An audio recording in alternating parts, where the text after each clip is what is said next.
बाद में जांच में खुलासा हुआ है कि 5 अरब से ज्यादा सरकारी जमीन का बंदरबांट किया गया है। आपको बता दें कि जांच में इस खुलासे के बाद कोयला कारोबारी समेत कई व्यवसायियों पर धोखाधड़ी का आरोप लगाया गया है।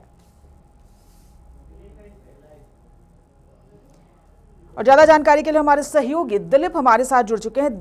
दिलीप, बहुत बड़ा खुलासा कि 5 अरब से भी ज्यादा रुपए के सरकारी जमीन का बंदरबांट।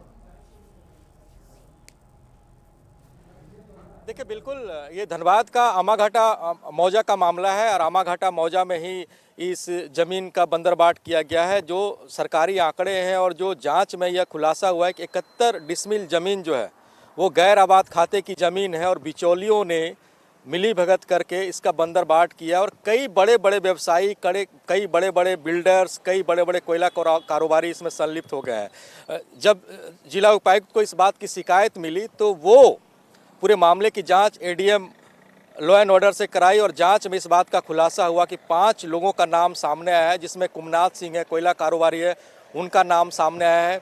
कमला देवी जो एक बड़े घराने से ताल्लुक़ रखती है, बहुत बड़े कॉन्ट्रैक्टर हैं, उस महिला के नाम से काम होता है। भुवनेश्वर यादव हैं जिनके नाम से यहाँ पे एक महाविद्यालय चलता है, वो सहयोगी नगर प्रॉपर्टी डीलर के नाम से उनकी कंपनी है, उनका नाम आया है। इसमें एक संगीता गोपालका का भी नाम आया है, उनके पति दिलीप गोपालका बहुत बड़े बिजनेसमैन धनबाद के, और एक संगीता श्रीवास्तव का नाम आया है। उस महिला के नाम से भी फर्जी फर्जी दस्तावेज के आधार पर धनबाद के हीरक रोड में क्यों ऐसा हुआ, इस बात को समझाने की कोशिश करेंगे। मेरे दाहिनी ओर आप देख सकते हैं, जब इस बात की शिकायत जिला उपायुक्त को मिली, जिला उपायुक्त ने एडीएम लॉ एंड ऑर्डर को जांच का जिम्मा सौंपा। वो यहाँ पे जांच पे आए और करीब 1 सप्ताह पहले इस प्लॉटिंग की जांच हुई जहाँ पे जेसीबी से काम चल रहा था, और जांच के बाद एडीएम लॉ एंड ऑर्डर ने आदेश दिया कि तत्काल इस कार्य को रोका जाए, और कार्य को रोक दिया। तब से जेसीबी यहाँ पे खड़ी, और इसके बाद जब बात आगे बढ़ी और जांच आगे आया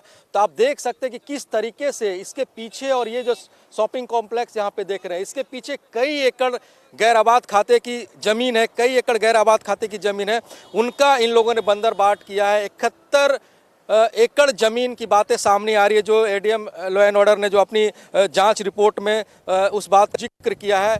आप समझ सकते हैं कितना बड़ा घोटाला है ये, और जो आंकड़े जो दिखाए गए 5 अरब रुपए से ज्यादा का ये लोगों पर क्या कार्रवाई की गई? रसूखदारों की जो आप बात कर रहे हैं, उन पर अब तक क्या कुछ कार्रवाई की गई है जब यह मामला संज्ञान में आया? तो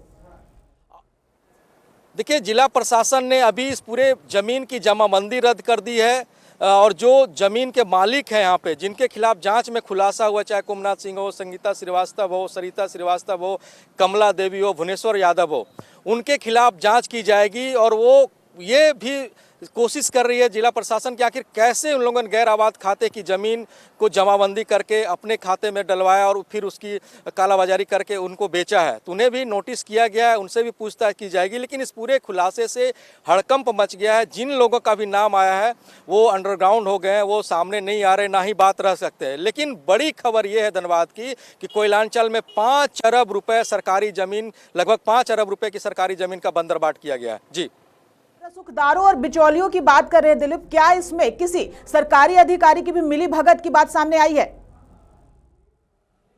देखिए, अभी जो जांच अधिकारी हैं वो किसी सरकारी अधिकारी का नाम नहीं लिया है, लेकिन जांच अगर आगे बढ़ेगी तो इसके जद में सरकारी अधिकारी भी आएंगे, क्योंकि ये मामला 2008 से चल रहा था।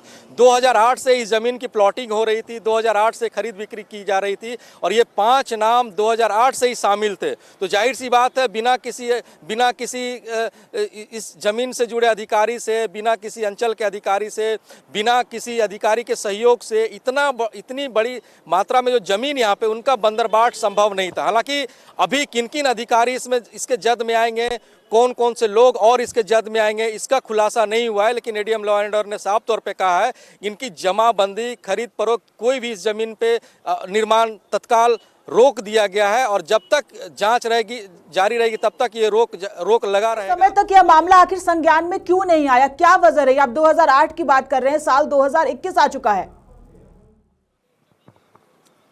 देखिए, बिल्कुल कई सवाल पिछली सरकार पे भी खड़े होते हैं कि आखिर पिछली सरकार में इतनी बड़े पैमाने पे जमीन का बंदरबाट हुआ, ताकि सरकार संज्ञान क्यों नहीं लिया। सरकार पे भी और उस सरकार के कार्यकाल में जो अधिकारी रहेंगे उनके भी उनसे भी सवाल पूछे जाएंगे। और इस बात का खुलासा तब हुआ जब इस सड़क को बीजेपी सरकार ने 8 लेन सड़क में तब्दील करने के लिए निविदा निकाला था और उस पर जब काम शुरू हुआ था तो अचानक से इस इलाके की जो पूरी ज़मीन है उस ज़मीन का अचानक से भाव बढ़ गया। और जब भाव ज़मीन का बढ़ गया तब खरीद फरोख्त बड़े पैमाने पे होने लगे।